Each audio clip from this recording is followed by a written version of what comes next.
Welcome everyone to the third session of Prophet in the Court of the King with Rabbi David Silber. This is part of our 2025 Summer Kollel. This is our afternoon classes, which are open up to the public, and it's a pleasure to have you here today. Please note that sources for today's class are from Sefer Shmuel. You're welcome to keep a Tanakh at hand and refer to that, but sources from Sefaria will be posted on screen. Please feel welcome. We do want to hear your questions and comments. Please feel free to ask Rabbi Silber either in chat or in person when he pauses for questions. And with that, I'm going to hand things over to Rabbi Silber. Okay, thank you.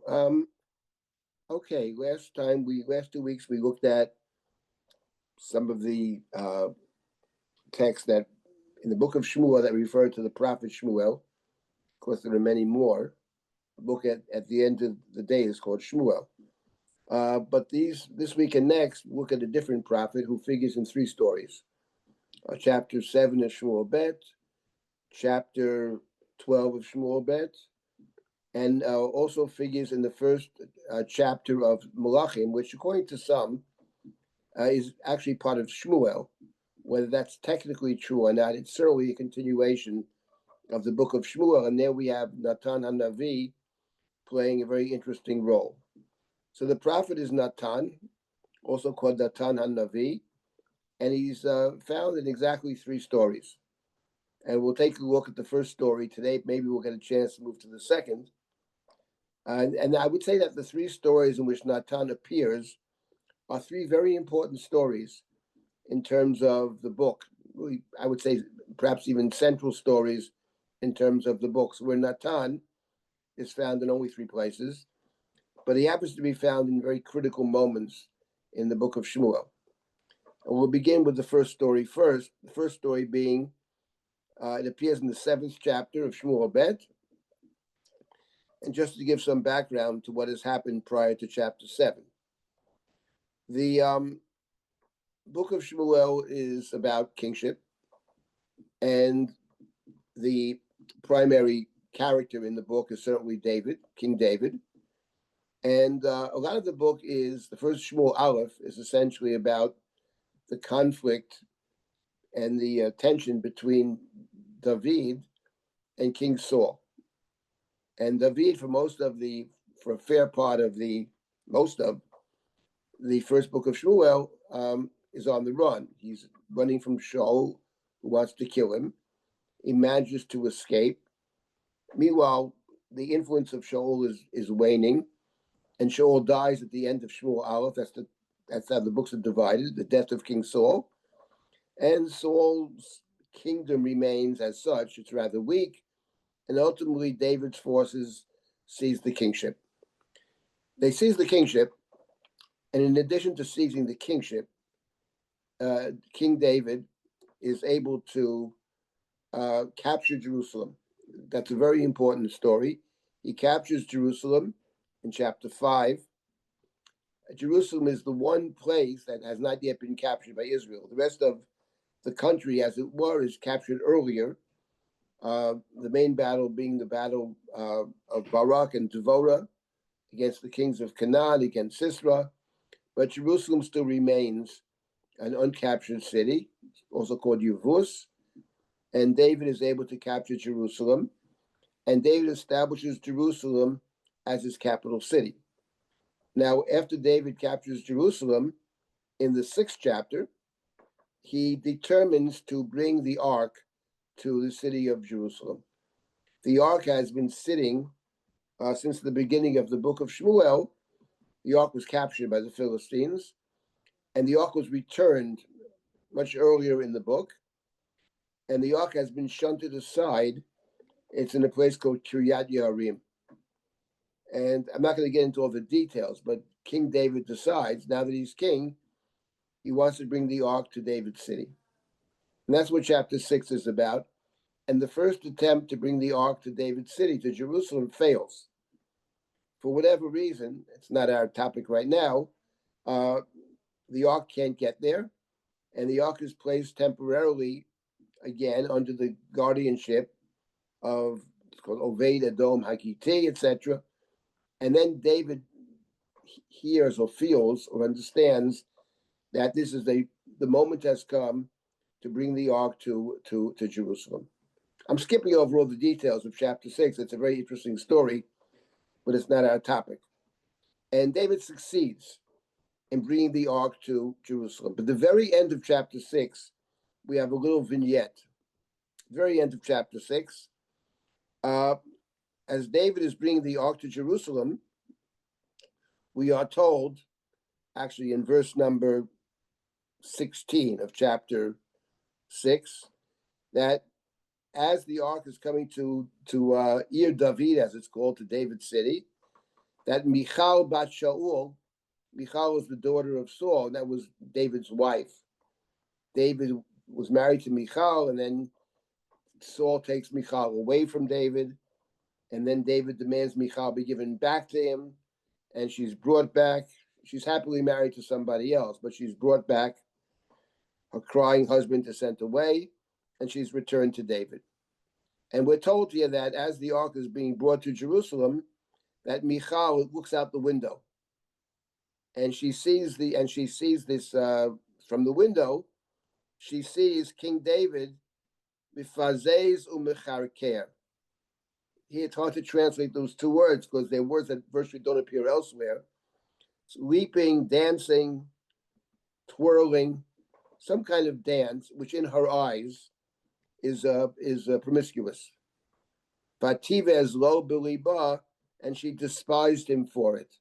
That's the story. Meanwhile, the ark is coming to Jerusalem, and David has set up a tent for the ark when it comes to Yerushalayim, to David's city. And David brings sacrifices, and David distributes sacrifices to the people. And then we come to verse number 20 of chapter 6. The last few verses of chapter 6 is Vayashav David levarech et beito. So David now returns to bless Beito. Beito could be his house, it's probably his household, his family. Sometimes family, a household, is called a bayit. David comes to bless his bayit. Vatetzei Michal bat Shaul likrat David. Vatomer. So now his wife, Michal, the daughter of Saul, goes out to greet him. Vatomer man nichbad hayom melech Yisrael asher nigla hayom liyenei amhot avodav ki higalot diglot achad harikim. She says to him, sarcastically, how honored, manichbad, how much glory or honor do you bring upon yourself, O King of Israel, who revealed himself today before the maidservants of his slaves as one of the empty or base people would do. It was the accusation she makes when she sees David leaping and whirling with the ark as it comes to Jerusalem. She accuses him of kind of promiscuous behavior. In her eyes, this leaping and whirling, mifazez umecharker, is something that she looks down upon and is not worthy of a king.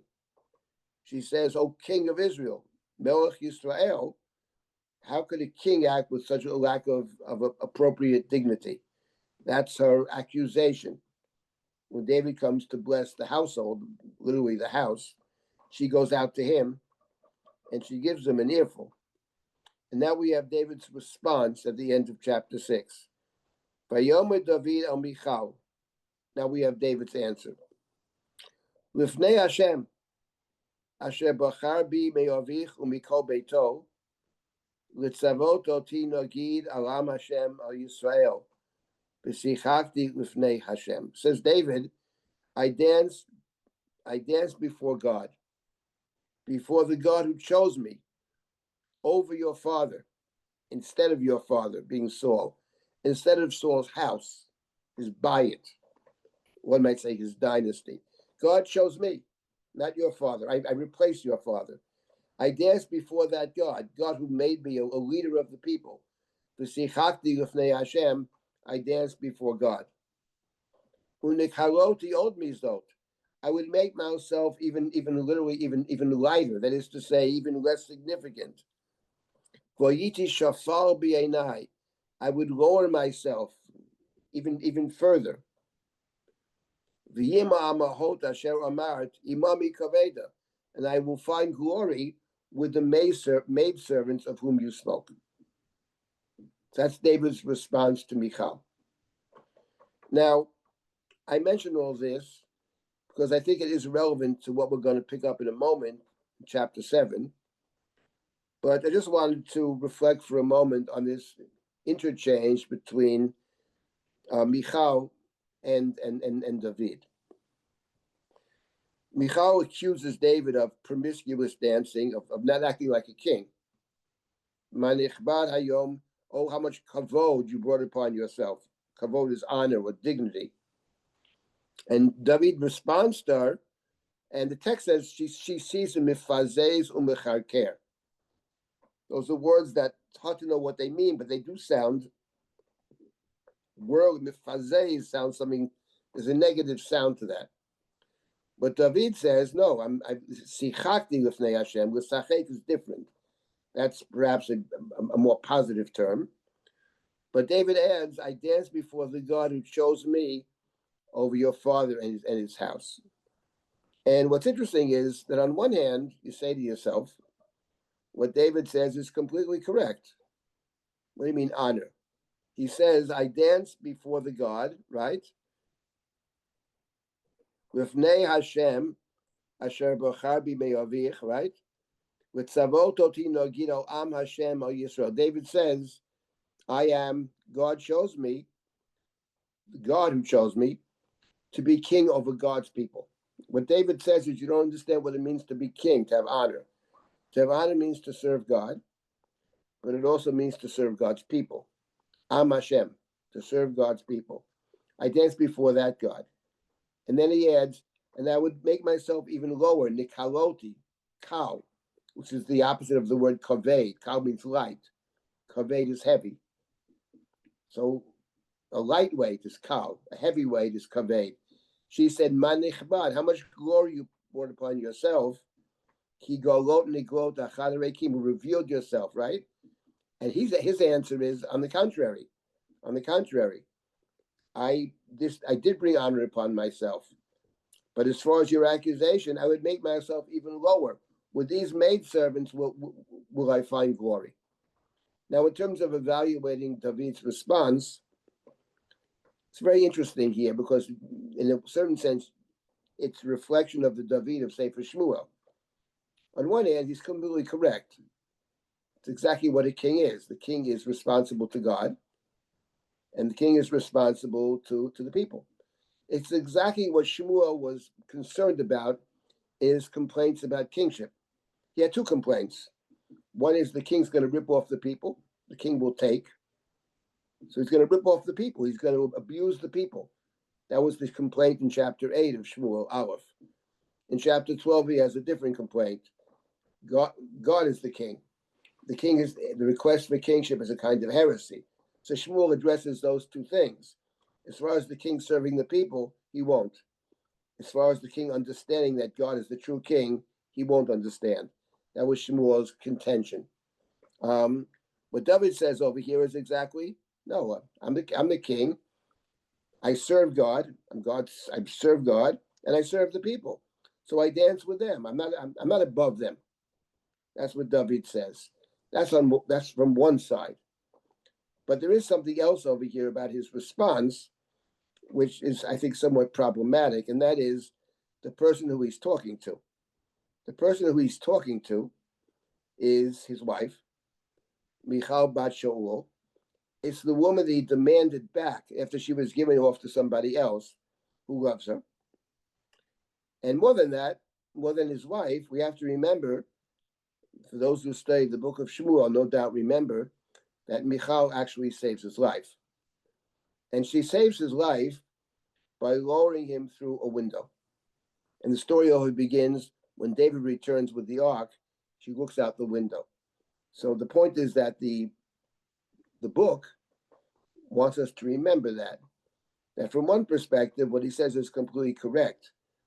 But from the other perspective, is this the way you talk to this woman whom you demanded back? You demanded her back because you want the king's daughter to be married to you. And on top of that, somebody who saves your life. If someone saves your life, I don't care what they say. That's not the way you talk. So these verses captured David completely. And now we have the last pasuk of chapter 6, which is very interesting. Michal bat Shaul lo yeled at yom motah. Michal, the daughter of Saul, had no children until the day of her death.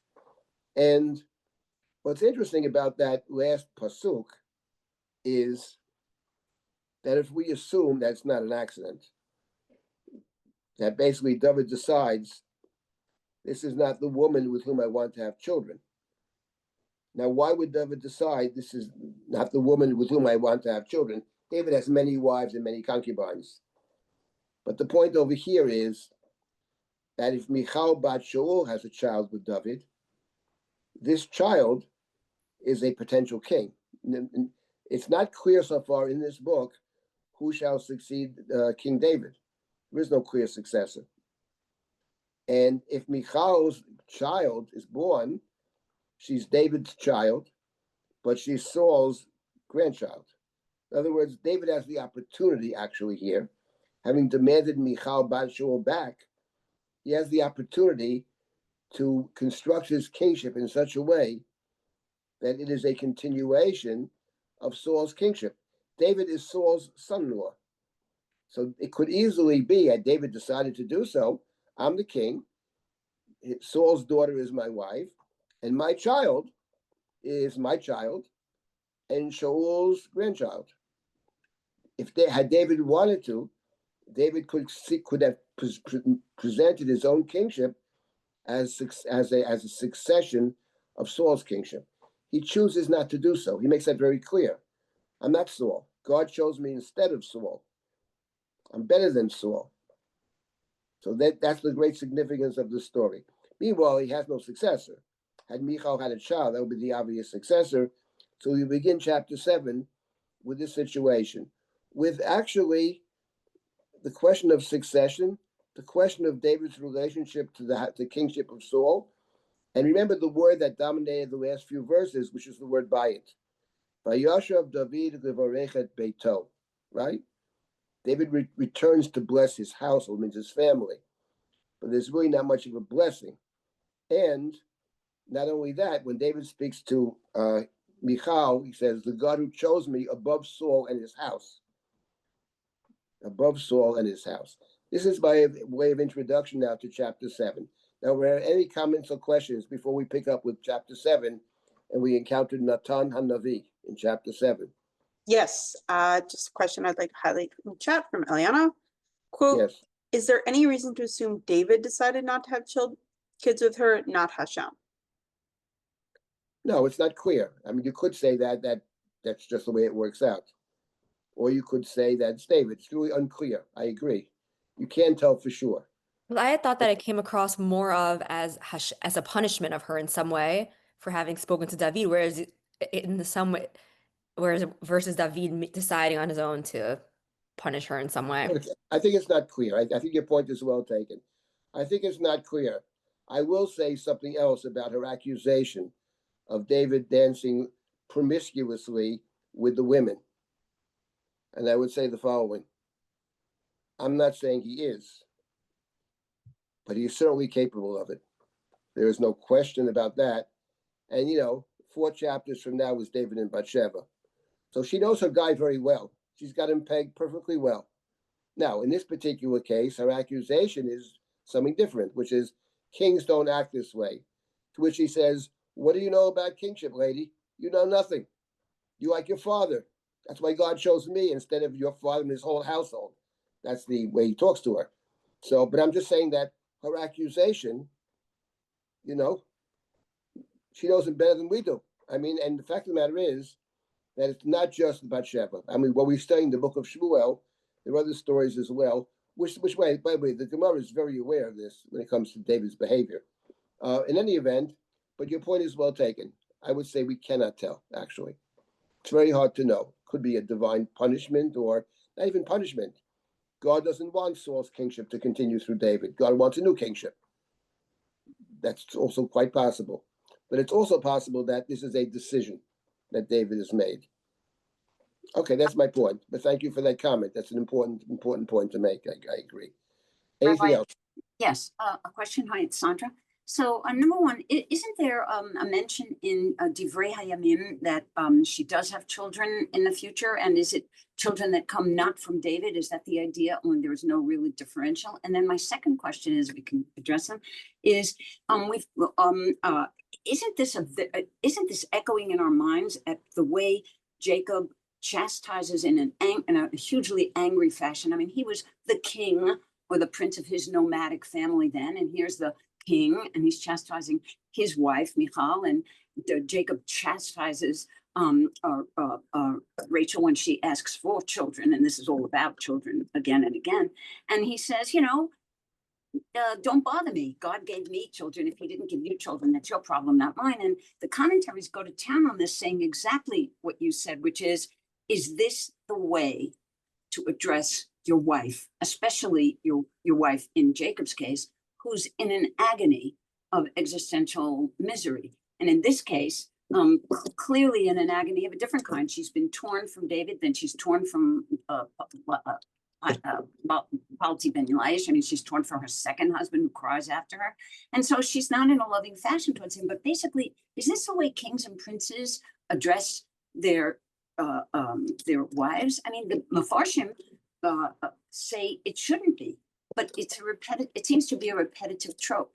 Well, I don't think let's put it this way. First of all, the Michal having children is found in Sefer Shmuel, the end of chapter 23 of chapter 21 of Shmuel. She has 5 children. That's another problem. Let's leave that out. In Shmuel, she has 5 children, whom David hands over to be killed, by the way. But that's another story. That's chapter 21, the Givon name. As far as the other point about, I wouldn't generalize it's about kings or anything else. First of all, the two situations are not the same. The situation over here, Rachel doesn't accuse Jacob of anything. Rachel says, help me out. Says Jacob, I'm not going to help you out. It's not my problem. I'm not saying that's the right answer, but it's not the same situation. That Jacob has many problems, but he's saying, listen, according to some commentaries, he's saying, listen, I can't do it. Just give me children. I'm not capable. You want me to pray to God? Pray for yourself. So I'm not suggesting that that the behavior is appropriate. I've spoken about that at length many times. I think it's very inappropriate, but it's not the same thing. The point over here is, the point that David's making is, you don't understand kingship. The reason Saul's not the king is he failed to understand the role of the king. That's the point. Now, whether David separates from Michal or not, that's an open question. I don't know the answer. There's certainly a possibility that it's not by accident. Mm-hmm. Okay, now that's Rabbi Silber, Go ahead. is it possible to read this that he is hurt to the bone? David is hurt to the bone, and he strikes back at her, and he doesn't really mean in 100% sense everything that he says, but he has to eradicate her charge because it really hit home. No, I don't. Look, here's the point about David. First of all, this is somebody who, even in the book of Shmuel, in general, there is nobody who has a better grasp of language than David, the poet laureate of the Jewish people. Every word is measured with David, and certainly true in Sefer Shmuel. But even if he is hurt, the person he's lashing out is, I mentioned, is someone who's mistreated. But apart from that, who saved his life. And if someone saves my life, I don't care what they say to me. That's not the way you talk. You saved my life, okay, whatever. So it's I think that the point of the book is, this is not a book that's interested in apologetics when it comes to David or anybody else for that matter. It's different than other books. David of Shmuel is a very different character. And we'll see that in a moment, by the way. But so I don't think so. I don't want to over psychologize David. I think her point, though, is true. In other words, my point is, no, it's not true about kingship. But I'm not saying, my point is, I wouldn't be so quick to dismiss what she says about David. Okay, maybe he's not dancing at this point in a promiscuous way, but he's certainly capable of it. That's for sure. Understood. Okay, all right. Rabbi Silber, Yes. It Yeah. reminds me of us saying that Moshe was an Avel because of Miriam and how sad that was. And that was one of the reasons of hitting the rock, not being in your right judgmental mind. Right. I don't think that's the shot, but okay. No, but it's that concept that people like to perform.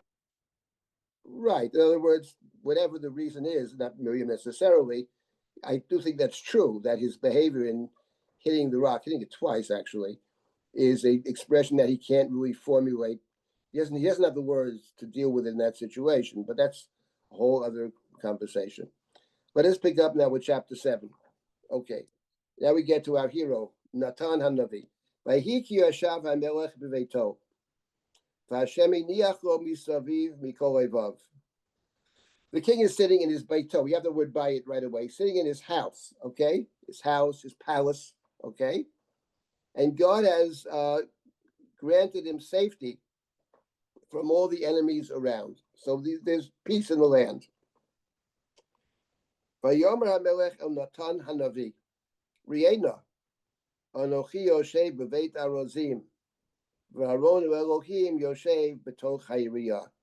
Says, see now, I dwell in a house of cedars, and God abides in a tent. In other words, what is David saying? David's saying, I've established my kingship here in Yerushalayim. I'm the king. I live in a palace. He calls it a Beit Arazim, a house of cedars. Cedars are the highest level, the most expensive and the fanciest kind of wood. I dwell in a house of cedars. And God is in the Mishkan, right? What is the Mishkan? Mishkan's a bunch of curtains. It's not a solid building at all. It's a bunch of curtains. It's a temporary structure. He says, this doesn't seem right. I'm living in a house of cedars, and God should live with a bunch of curtains. What is David saying in effect?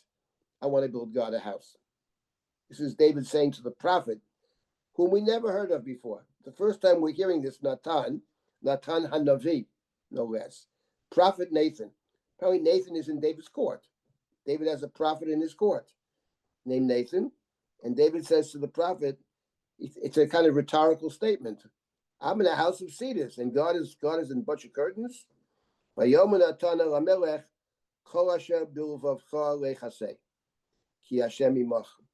Says the prophet Natan to David, do whatever you want, for God is with you. Natan assumes that David's request will be granted. Natan didn't go back to God. David asked the prophet, what is God's opinion? That's what David is saying, it appears. And the prophet says, Natan says to him, he's not even called Natan Hanavi. Natan says, do whatever you want. Obviously, God is with you at every step of the way. Fine. So David, you have permission to build the temple. David's request to build the Beit HaMikdash. That very night, God doesn't wait, because David could start construction tomorrow morning, you know. Hashem el Natan lemar, lech v'amarta el avdi el David, ko amar Hashem, hata tivne li bayit u'shivti, ko amar Hashem, thus says God. So there's a very specific language that's over here. God gives him the script. Shall you build me a house? Ki lo yashavti bebayit, Miyom haroti et bnei Yisrael mi Mitzrayim ad hayom hazeh, v'ayem mitalech b'oel u'v'mishkan. After all, says God, I've never dwelt in a house from the time we have left Egypt. Right? I have dwelt in tent and tabernacle, in a mishkan. I never had a house. I wandered from place to place. B'chol asher hitalachti, b'chol bnei Yisrael, with all of my journeys with Israel. Hadavar dibarti echad shiftei Yisrael asher tziviti lirot et ami et Yisrael lemor lam lo benitem lebeit harazim.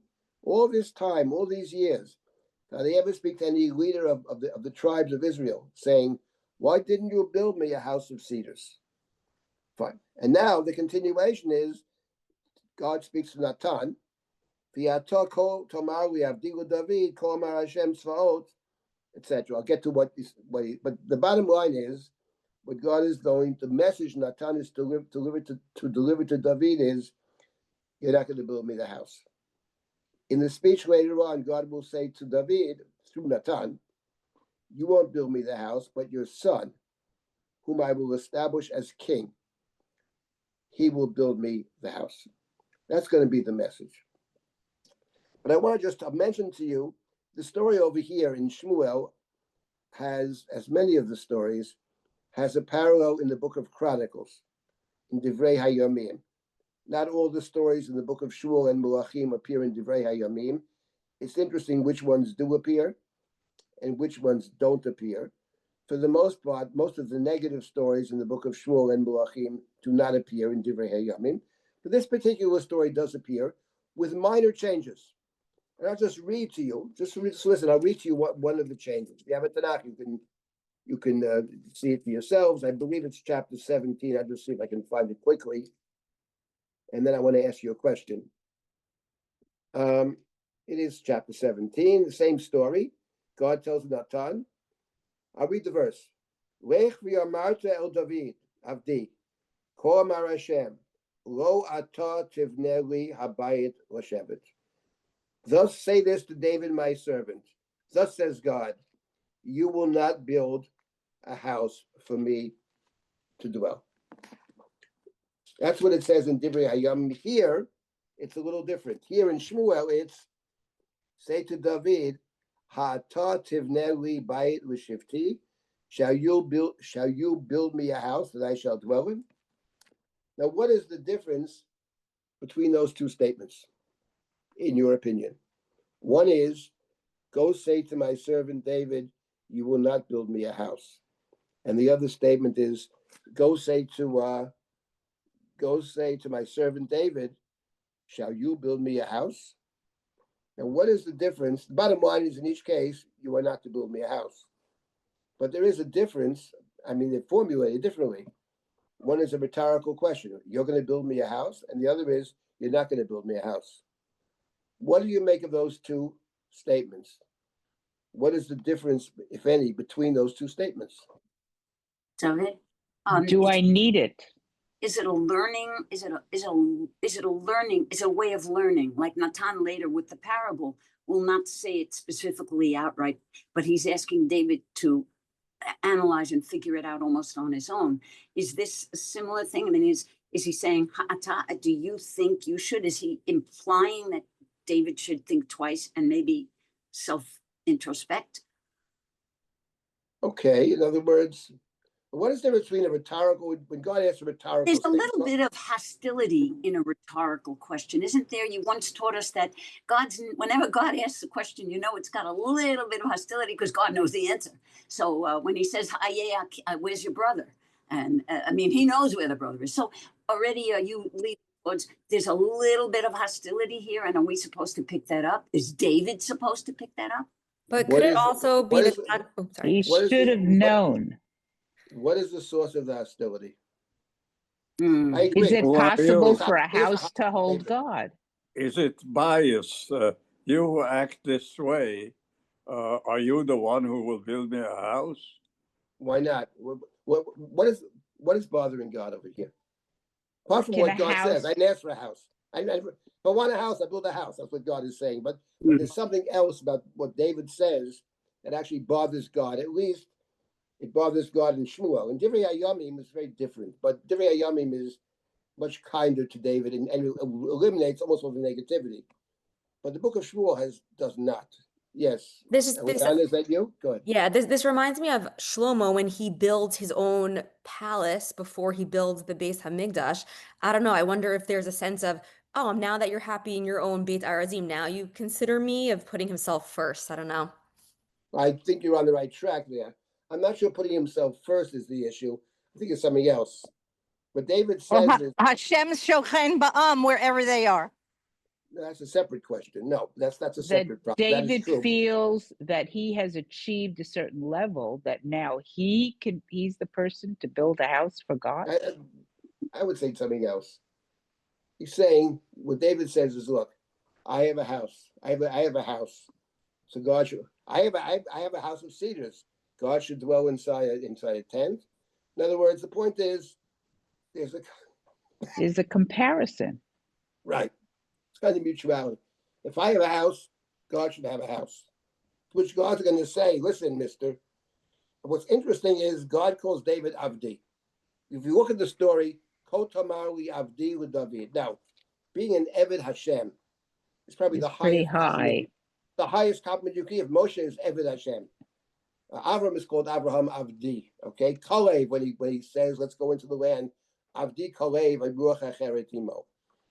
But I think we always have to be careful about a word. Words have different meanings in different contexts. Avdi is positive. There's no question about that. But over here, I think it's a double meaning. Say this to my servant David. What is Nathan supposed to say to my servant David? I took you from the flock to be a leader of my people. I've been with you every step of the way. I've destroyed your enemies before you. In order that my people have a place, that they not suffer, and wicked people shall not persecute them. In other words, what I'm hearing over here is something like this. Listen, David, I appreciate what you're trying to do. You are Avdi. But don't forget one thing, mister. You are Avdi. In other words, to put it in different terms, listen, you punk. You think you're me or something? What is this? You are an Eved. And you know what? I use you for my purposes. That's what you are. People beating up on my people. I chose you from your shepherd. I took you from the sheepfold to fight Israel's enemies. That's who you are. No more and no less. And mister, if I want a house, I know how to build a house. Don't tell me I have a house of cedars. God should have a house also. It doesn't work that way. On the contrary, as we'll see, I'm going to build you a house. You build me nothing. That's the sense I get, at least in Shmuel. And that's the rhetorical questions, as many of you have commented, is hostility there. And God asks a question typically, because God knows. Where is your brother? God knows exactly. Adam, did you eat of that fruit? God knows very well. It's not a question, did you eat of the fruit? It's, why did you eat of the fruit? Right? And of course, God gives, and here we have, David's greatness actually comes through in this chapter, but God gives Adam the opportunity to say the right thing. Why are you hiding? Oh, we're naked, we're hiding. How do you know that? Did you eat of that fruit? Which is a critique, yes, but it's also an opportunity for Adam to say the following: I did eat of the fruit, 100%, and I have no excuse. There's no excuse for it, and I'm nothing to say. That's what he could have said. That's what he should have said. Instead, he said something very different. She did it, and not only that, God, it's your fault also. The woman you put by my side, that's his answer. But there was an opportunity there. When God asks the question, it's an opportunity. Now over here, God gives David an opportunity, because God says to David, and just tell him, and God respects in the story. The point is, the fact that David wants to build God a house is a positive thing. It's just the way David frames it, which is, I'm going to build you a house because I got one, right? I got a fancy house. You should have a fancy house also. Says, what are you comparing here? There's no comparison. You're an Eved. You're an Eved. I do whatever I want. I'm going to build you a house because I want to do that, as we'll see. But you don't build me. And this is an opportunity for David to respond, which he does. It's a great speech of David in the book. His response is perfect response. You're so right. I am just an Eved.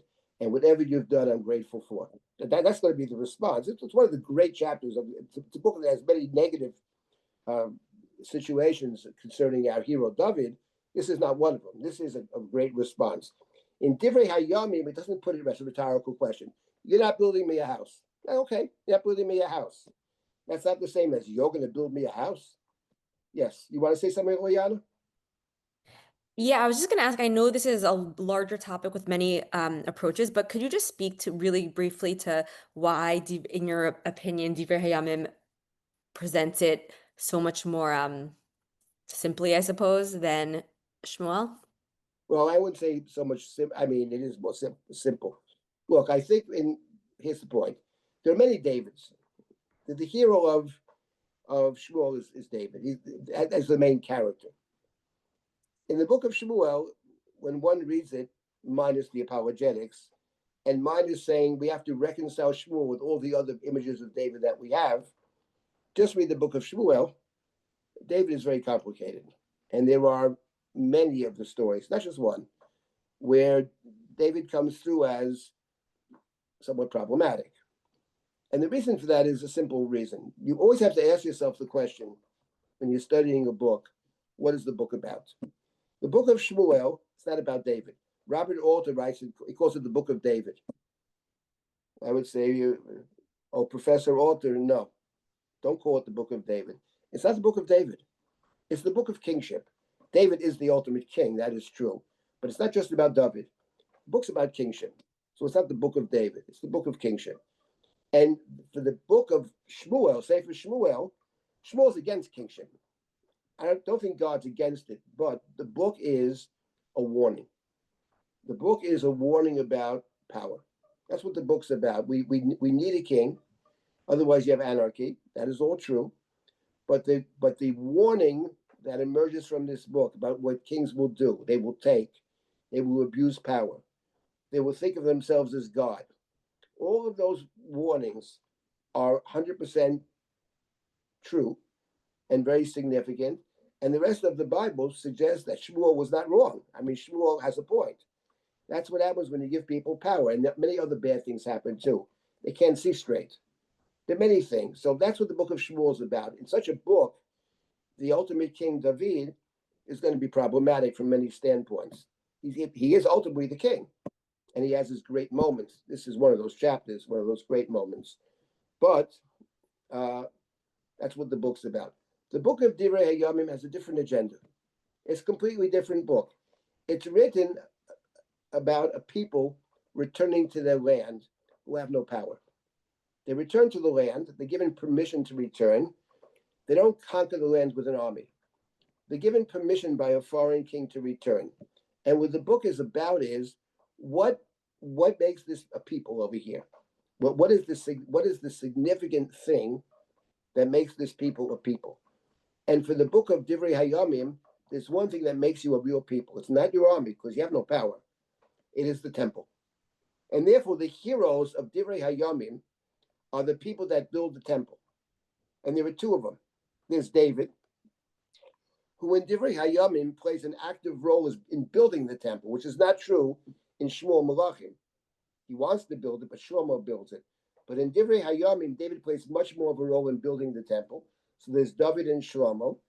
And basically, that's the focus. The focus is, when you read Divrei Hayamim, first of all, Shlomo is totally cleaned up altogether. Well, not totally. You can't totally clean the guy up, but the Shlomo of Malachim is very problematic. The Shlomo of Divrei Hayamim is not. Let's start with that. Number two, so that's the focus. It's not so much you want to clean them up. It's not so much that's not the issue of the book. And I think the point is, and they're both true. In other words, you can choose any character. And 5 people can write a book about this guy. And they're all true. But they're very different. You could write a book about anybody. You could write a book about Clinton, the President Clinton, Bill Clinton. You could write 10 books about him, and they're all true. And they could be very different kind of books. The rise of a young politician rising from the South and coming in to become the presidency. You can write about his idea about democracy. It's very powerful. He had a vision about democracy.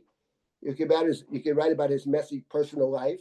You can write about his failure to enact a lot of the things he might have enacted. You can write a lot of different things, and they're all true. But the person who writes the book has a particular But some do purpose. say it is like, but some do like to think that cleanup on aisle 2, in terms of Orya Hachiti, you can't help but feel it is cleanup. Okay, I hear what you're saying, though. It is cleaned up, but the point is that's not the main point of it. The main point, I don't disagree with that. It's not just Orya Hachitis that's missing. There's a whole bunch of other stuff that's missing in Divrei Hayamim. But even the stuff that's somewhat problematic is all temple related. There's David taking the census isn't Divrei Hayamim, because that's related to the temple. So my point is, the two things, I'm not suggesting that you're not right about that. There is a cleaning up in many, I'll give you another example of cleaning up.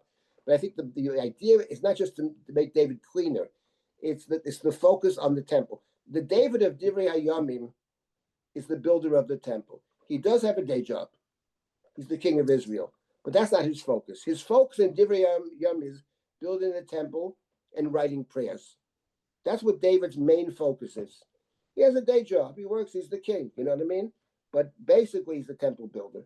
And the same thing is true of Shlomo. So that's, in general, this is an important point to always ask yourself the question, what is the book actually about? That's the point. I'll give you another example of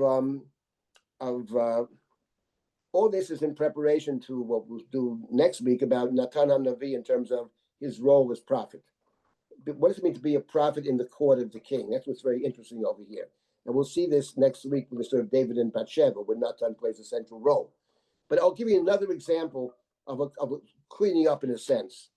Here, when Natan delivers this message, which he does, he delivers exactly the message, and God gives him exactly the message.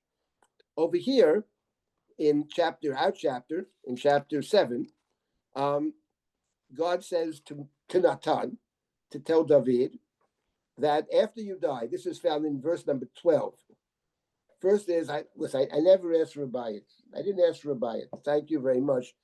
If I want one, I can have one. But where after you die, verse number 12, Ki imru yamecha v'shochavto et avotecha v'achimoti et zaracha acharecha asher yetzei mimeyecha v'achinoti et mamlachto. After you die, I'm going to establish your kingship through your successor, your own child. Hu yivne bayit l'shmi. He will build a house l'shmi. And by the way, notice something very interesting. I can't hold myself back over here because it's Sefer Shmuel. Notice the difference between what David said and what God says. David says, I'm living in a fancy house, right? I have a big condominium, a fancy condominium. God should have a bunch of curtains, right? That's what David said. David said, right? David said, Aron Elohim Yoshev B'toch Ha'iriyah. God is dwelling amongst the curtains, right? And God said, are you going to build me a house in verse number 4? Hatot Tivnei Li Bayit Lishivti. I think it's verse 5. You will build me a house Lishivti, Lashevet, to dwell in. Right. And then God says over here, listen, after you die, your son's going to establish your kingship. He, that son, Hu Yivne, verse number 12, Hu Yivne Bayit Lishmi. Notice the difference between what God says and what David says. David says, I want to build God a house to live in, Lashevet. And what God says to David through Natan is, no, your son will establish a house, Lishmi, for my name. What is God saying? God says, you're going to build me a fancy house to live in. Let me tell you a little secret. I'm not going to live there. I don't live inside the house. You live in your house. I don't live in the house. I'm up in heaven. You can approach me through the house, but it's not where I live. It's with Shmi. As the Torah says in Devarim several times, Hamakom asher yivchar Hashem lo sumet shemo sham. The place where God's name is there. I don't live there. What are you comparing the two of us? You live in a house. I don't live in a house. I live up a stratosphere. The house is Lishmi, in my name. I just want to correct what you said. And now we have the following. The following verse number was it 14. Aniyeh yelo li'av, this child of yours, v'hu yeli leben, I will be a father for this child, and he will be my son. Asher b'havoto, v'hochachtiv b'shevet anoshim u'v'nigei b'nei adam. Now this verse is not the same in Divrei Hayamim. It's a different verse. Divrei Hayamim leaves out the second half of the verse. I will be his father, this child of yours. I will be his father. We'll pick this up next week. And he will be my son. In the second half of the verse, when he does wrong, I will chastise him with the rod of mortals and the blows of humankind. What does that mean? You're going to have a son. Your son, I'm going to establish your kingship, right? Right? in verse numbers, two verses later, Neman beitcha mamlachtecha ad olam. Your bayit, your dynasty will be established forever. Kisachor, your throne shall be eternal. That's what God says. You can't build me a bayit. I'm going to build you a bayit because you're my faithful servant. That's what I'm going to do for you. And because you serve my purposes. And this son of yours, who establishes your kingship, he will, in fact, build the house for my name. What about the son? I will treat him as my own son, says God. I will be a father figure, and he will be my son. And then God says to David, and let me tell you, my friend, or my servant, what it means to be a father. Let me tell you what it means.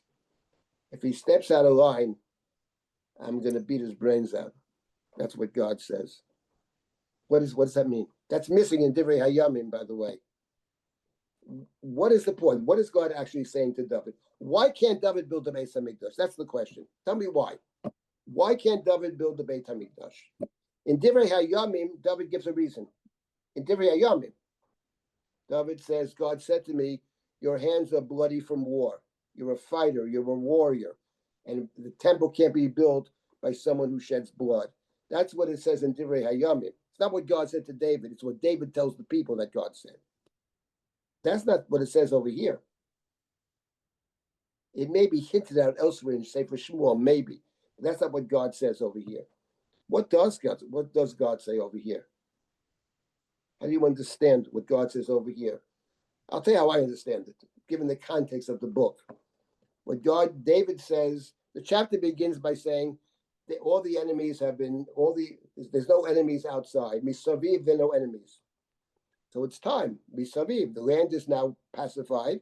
Now let's build the temple. Because the external enemies are gone. And what God says to David is, let me tell you a little secret, mister. You think everything is fine and dandy now, don't you? You have no idea. You have absolutely no clue. Because you think everything's so wonderful. Everything misaviv is wonderful. But the problem is from this point on in the book, it's hardly wonderful. Because the next main story we're going to come to is David and Bathsheba.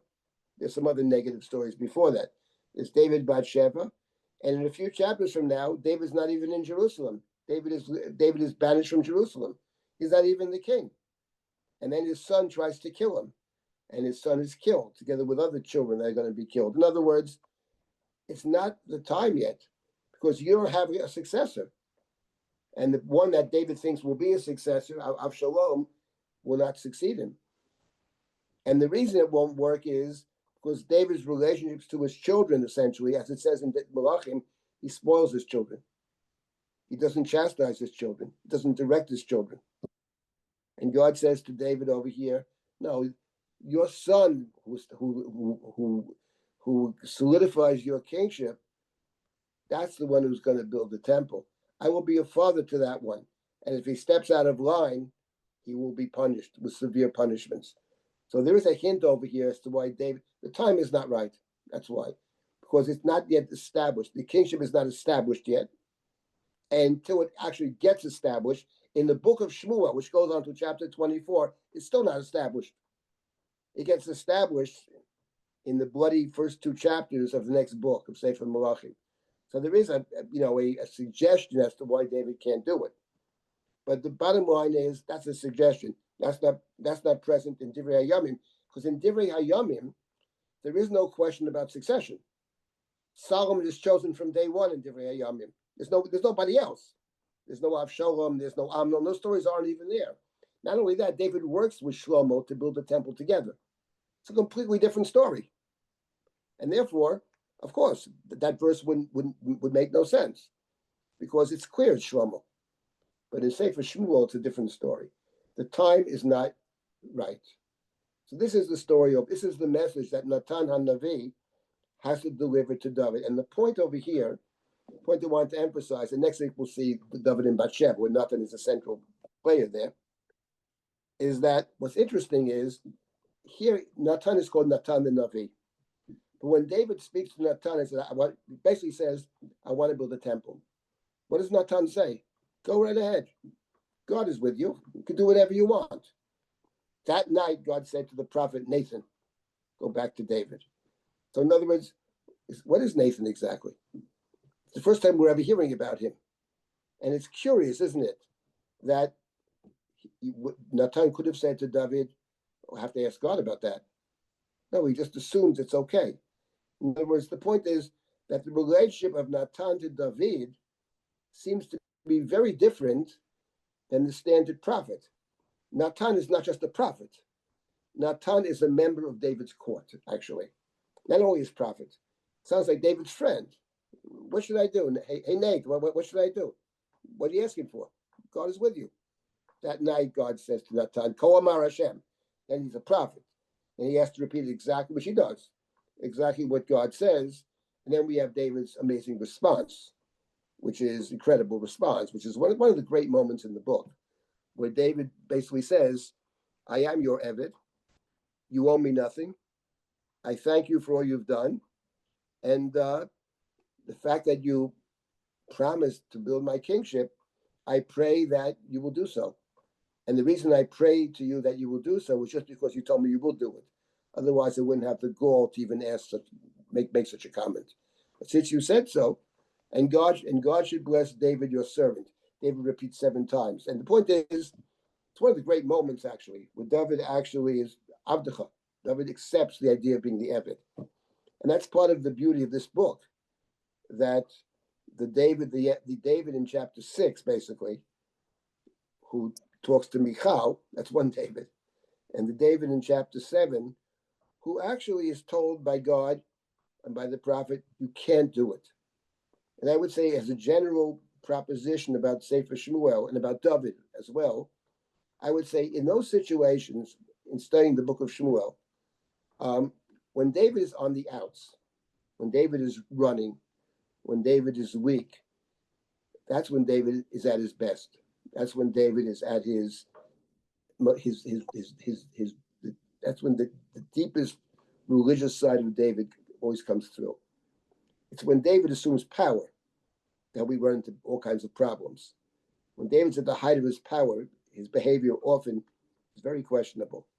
And when David is told, Ad Khan, no, you can't do it, then he has this terrific response, which is what you have in chapter 7. But for our purposes, and next week we will focus on the story of David and Bathsheba. Because in that story, the prophet Natan is very interesting, because we have something that we have, I think, in no other place, actually, which really reflects the status of the prophet Natan in the court of David. And that is, and we'll see this next week, that the prophet is given a particular thing to say, Ko Amar Hashem. This is, go back and tell David the following. And yet the prophet, when he speaks to David, does not do that right away. He does something completely different, and we'll see this next week in the story of David and Bathsheba. And this really raises the question about the prophet in the court of the king. It's very complicated. If we have time next week, we'll take a look at the third story as well, in the story of the David's successor, who will succeed David as king, when Natan and Bathsheba conspire to create a scenario in which David will choose Shlomo as the future king of Israel. So we'll stop at this point, and we'll next week pick up with the last session. We'll pick up with Natan and his very special role within the court of David. If anybody has any comments or questions, please speak up. You have a couple of minutes. I have one quick question. Doesn't what you just described with Natan as part of the court and David listening, to him, that seems to mirror or to parallel what you had mentioned in previous classes is the ideal, right? The Shmuel model of him working with the king, and David is not acting autonomously here. So it seems like this is in fact pretty idyllic. Right. In this particular case, David asked him right away. David says to Natan, what should I do? I mean, he's assuming the way he formulates the question, which at my point is the very formulation of the question is problematic. I got a house, God should have a house. But I mean, he does, in this particular case, actually ask the prophet what he should do. And you're right. Generally speaking, in the stories of David, he acts first. He does not ask. Which is different than Saul. Saul was supposed to always inquire from Shmuel what to do, because they were full partners in making decisions. And the point is, and that's what's problematic actually, because each one doesn't understand their role. You're right that in this particular case, about maybe because it's the temple, here he feels he has to consult with the prophet. He assumes that there's no problem, as does Natan assume. And then God has to step in right away. God doesn't wait. That night, didn't wait 2 weeks. Because David can be very impulsive. David is very emotional. David can start building tomorrow, he has already workers working on it. So, but you're right about that it's interesting. In this particular case, I don't think we have another case where David actually inquires of somebody, what should I do? So this is unusual. All right, we'll stop here then. Yes. Can I ask? Yes, Go go ahead. Speak up. Go ahead. Go ahead, the lady, go ahead. Oh, thank you. This story has always in my head been associated with Moshe, who pushed too far. God got annoyed with him about his pushing to go into his final dream into Eretz Yisrael, and this just seemed always to me That's like the another same thing. example. Okay, let me say the following. First of all, you'll hear on something very interesting, that there is a parallel in the language. In my book, I talk about exactly this point. There's parallel language between what Moshe requests and David's response over here, where basically you've hit on a very important and interesting point. I don't think that God is angry with Moshe. I think what God says to Moshe is, as a human being, we all have our limits. Your task was to bring him to this point. Your task is not to, and you've done what I asked you to do.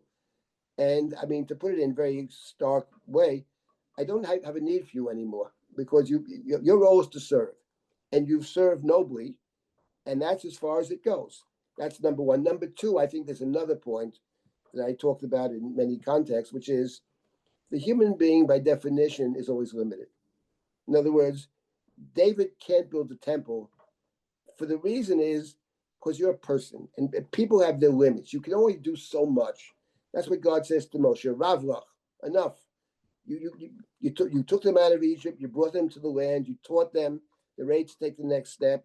You can't go there because you're 120 years old, because human beings are not God, and therefore there's always a limit.